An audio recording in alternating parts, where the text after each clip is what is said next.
Matt Manueller, Washington's 13th District State Representative, is a Republican, husband, father, and professor. He supports more vocational education, opposes the income and carbon tax, and defends the Second Amendment.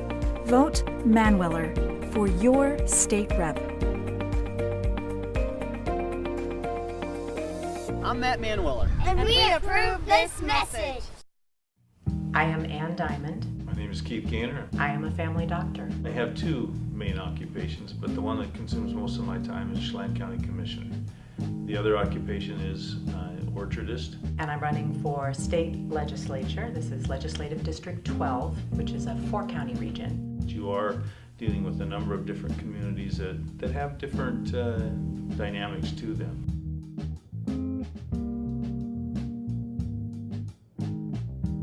Well, the way I introduce myself generally is I say I'm a family doctor, and I tell people that I'm running independent. We don't have any doctors in our legislature right now, none. And that means that there isn't a patient advocate voice that's accustomed to working with patients in rural regions. Running independent is something I offer to people to see if that engages them at all. Many people find it a barrier. What I believe in being independent is that I am a regional representative. I want to work with what's best for Eastern Washington, not necessarily what's best for a Republican or a Democrat. People identify with party, and it's tribal.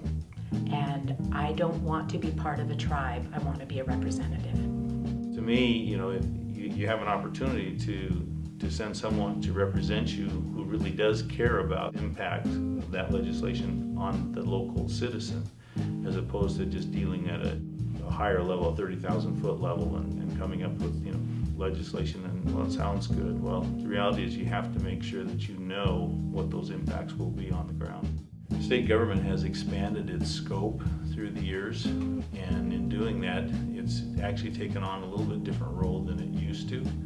And instead of just dealing with the basic functions, we've expanded off into a lot of the social issues that require some very careful consideration. And if you're going to have a program, how do you fund it? How do you keep it sustainable? And is it really something that government ought to be doing?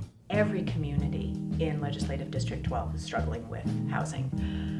In the Methow, where I'm based, we helped develop a housing trust. And that's now into its second phase, and houses are being built. What the state can do, there is a state housing trust fund, and that could be better funded, and it could have more focus on rural regions. There are also tax credits that the state gives, and there's a movement now, and I think it will come up in the coming legislature, for sales tax revenue, a small percentage to be returned to the counties. So for us, that would be the 4 different counties.